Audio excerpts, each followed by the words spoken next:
The ocean breeze always carried a sense of calm to Daniel's private island. For years, it had been his paradise, 5 acres of lush greenery, white sand, and a wooden home he built with his late father. It wasn't just land to him, it was legacy, a sanctuary where time stood still and peace was the only sound. But that peace didn't last forever. It started subtly, a letter in the mail, stamped with the seal of a development company he'd never heard of. The letter congratulated him for his cooperation in selling part of his island for a luxury resort project. It was strange because Daniel had never agreed to sell anything. At first, he laughed it off, assuming it was some clerical mistake. But when surveyors arrived on boats the following week, armed with blueprints and legal papers, his laughter turned to disbelief. The company, Blue Horizon Developments, claimed they had rights to half the island. They showed him deeds with his supposed signature, documents so perfectly forged that even his lawyer thought they might be real. Daniel knew this was no mistake. Someone had faked his consent and sold his paradise behind his back. He fought it legally, but the developers had influence, connections in city councils, lawyers with deep pockets, and investors eager to build the next tropical getaway. Within months, they pushed through permits, bulldozed trees, and poured concrete where Daniel once watched sunsets. Every sound of machinery was a dagger in his heart. Friends told him to give up. "You can't fight corporations," they said. "They'll drown you in paperwork." But Daniel wasn't one to surrender his roots. He documented everything: emails, construction violations, unpaid permits, and environmental damages. He built a quiet case, not in court, but in silence. While the developers mocked him as the island hermit who refused to evolve, Daniel learned about their finances. He discovered they were backed by a holding company that owned several failing resorts. Money was tight. Their new project, Horizon Bay Resort, was their make-or-break venture. Daniel realized something powerful: they needed the island more than he needed them. So, he changed his strategy. Instead of fighting to stop them, he let them continue. He watched as cranes towered over the beach, as glass villas replaced palm trees, as executives celebrated progress. The more they built, the deeper they dug themselves financially. Every new structure meant another loan, another investor demanding results. By the time the resort neared completion, Daniel had quietly bought shares in the holding company through shell investors. It started small, 1%, then 5%, then 15%. He stayed invisible, patient, biding his time as they ignored him. The resort opened with fireworks, champagne, and media praise. Tourists poured in. For 6 months, it thrived. But Daniel knew what was coming. The island's water system couldn't support large-scale tourism. The developers had ignored environmental studies, leading to water shortages, sewage leaks, and health complaints. The government fined them heavily. Lawsuits followed. Investors panicked. And Daniel, now their largest silent shareholder, watched from the shadows. He wasn't ready to reveal himself yet. Not until they hit rock bottom. One night, as he stood on the opposite shore, gazing at the lights of the resort flickering across his stolen paradise, Daniel whispered to himself, "You took my home. Soon, I'll take yours." The next morning, Blue Horizon Developments announced emergency talks with potential buyers to save their company. What they didn't know was that Daniel was already preparing to make the offer himself. The hunter was about to become the owner. When the developers of Blue Horizon began to crumble under the weight of their own greed, Daniel saw his moment. For months, he had remained silent, just another faceless investor hiding behind holding companies and quiet transactions. But in that silence, he had built something far greater than revenge. He had built control. The resort that once mocked him had become an anchor dragging its owners into debt. Maintenance costs skyrocketed. Guest reviews plummeted after reports of contaminated water and failing sewage systems. The developers who once boasted about sustainable luxury were now struggling to pay their workers. Their investors, panicked by falling profits, started selling off shares. And every time someone sold, Daniel's agents quietly bought them. By the end of the first fiscal year, Daniel controlled nearly 40% of the parent company. Still, he waited. He didn't want to own just the resort, he wanted the empire that stole from him to crumble under its own arrogance. Behind the scenes, he uncovered more corruption. Environmental violations hidden with bribes, unpaid island taxes, fake land titles, all buried under a mountain of manipulated documents. He collected proof of everything. Not to expose them yet, but to ensure that when he struck, there would be no escape for anyone involved. Months passed. The resort's grand villas stood half-empty. The exclusive island experience became a whisper of disappointment in travel blogs. A hurricane season approached, threatening to undo what little progress they had made. Insurance claims were denied because the company had falsified safety inspections. Investors fled, desperate to avoid the fallout. And Daniel waited, patient as the tide. Then, one morning, a small notice appeared on a financial news site: Blue Horizon Development seeks acquisition partner to avoid bankruptcy. That was it, the moment he had been planning for. Through a trusted intermediary, Daniel's investment firm made an offer. Daniel flew to the city for the final signing, walking into a boardroom filled with the same executives who once laughed him off as the island hermit. Their faces turned pale as the legal representative introduced the new owner. In that sterile, glass-walled office overlooking the ocean, Daniel signed the last document with quiet satisfaction. The resort, the company, the land, they all belonged to him now. But his victory wasn't just financial. It was poetic justice. The very empire that had stolen his home was now in his hands.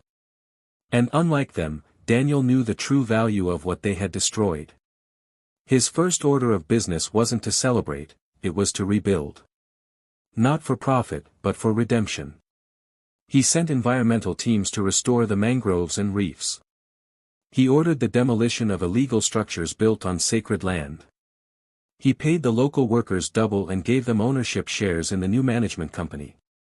The resort's brand changed overnight, from Blue Horizon to Haven's Return. Its story became one of renewal rather than greed. Tourists began returning, not for luxury, but for authenticity, a paradise that honored its roots rather than exploiting them. Still, Daniel wasn't done. He knew the men who had forged his signature were still out there: lawyers, developers, and financiers who had built careers on deception. Through the company's internal audit, he uncovered names, transactions, and secret accounts tied to offshore fraud. One by one, he exposed them. Some faced lawsuits, others imprisonment. The story made headlines: island owner buys developer that stole his land. Media outlets called it the sweetest revenge in corporate history. But Daniel didn't speak publicly. He gave no interviews, no quotes. The satisfaction came not from fame but from justice quietly served. As the months passed, the island began to heal. The wildlife returned, the beaches grew cleaner, and the air once again carried that same peace Daniel remembered from his childhood. And yet, as he stood on the balcony overlooking the resort, now restored under his vision, he knew this was not the end. The men who had nearly destroyed his legacy were part of a larger network, a system that preyed on the small and the powerless.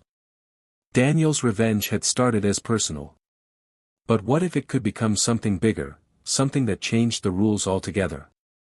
He began drafting plans for an initiative, a fund to protect small island owners and families from corporate theft.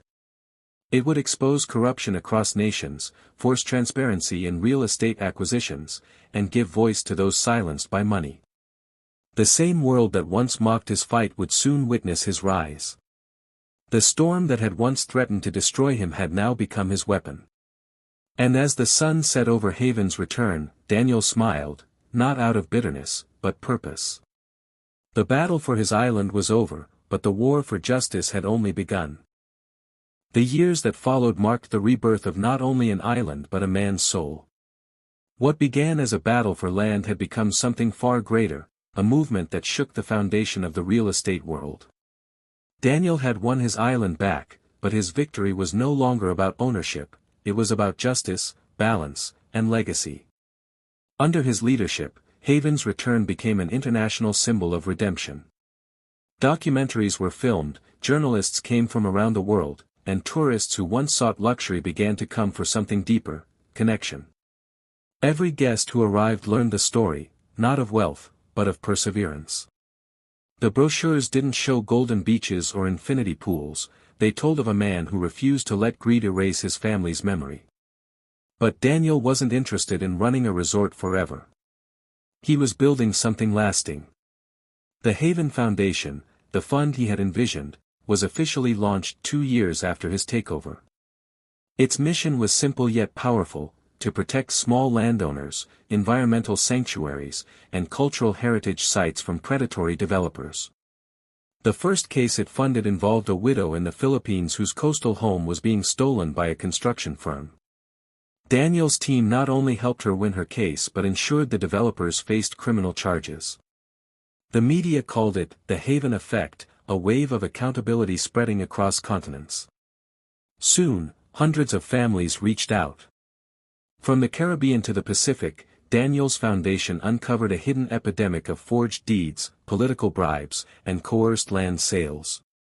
Every story felt familiar, every injustice echoed his own.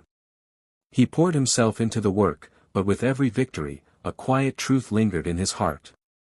Revenge had given him strength, but redemption had given him peace. He often walked the shores of his island at dawn, barefoot, feeling the wet sand beneath his feet as he once did as a boy.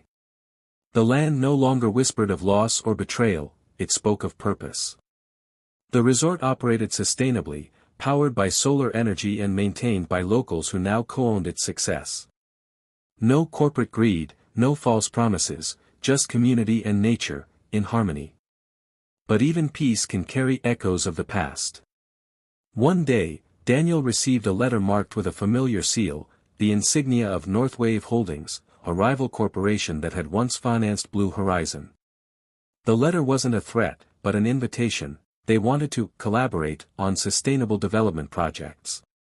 He knew their kind. Behind every new slogan of eco-luxury was the same greed repackaged. Daniel declined politely, but firmly. What they didn't realize was that he already knew their game, and this time, he wasn't playing defense. Through his foundation, Daniel began acquiring strategic shares in companies like Northwave, quietly, methodically. Not for power, but for prevention. If he owned part of the system, he could influence it. If he understood its machinery, he could disarm it. And slowly, the tide began to turn. Developers started approaching landowners with respect, communities gained legal backing, and governments began enforcing environmental protections long ignored. Daniel's story spread across social media, told and retold like a legend. The man who bought the company that stole his home became a symbol of poetic justice, proof that the powerful could be defeated by patience and intelligence. Still, Daniel kept away from fame. He lived quietly on the island, now a sanctuary open only to those who truly sought peace. Artists, activists, and children visited, learning how one man's heartbreak became the seed of change. Every evening, he sat on the old wooden porch his father had built decades ago, the only structure that had survived every storm, every change. The wind would rustle the palms, carrying scents of salt and renewal. He often thought of his father then, the lessons he had taught about dignity, hard work, and never bowing to corruption. Land is not just soil, his father used to say. It's memory. It's who we are. Daniel had preserved that truth, not through anger, but through wisdom. Years later, when he finally stepped down as head of the foundation, he left behind more than wealth. He left a map, a blueprint of integrity, for those who came after him. The final article ever written about him appeared in a global magazine. It read, "He lost his island to greed, won it back with patience, and changed the world with compassion." And somewhere, beneath the vast orange glow of the sunset, the island stood timeless again. The waves lapped gently against the shore where it all began. No more construction. No more chaos. Just peace, earned, not bought. Daniel's home was no longer just an island. It was a legacy.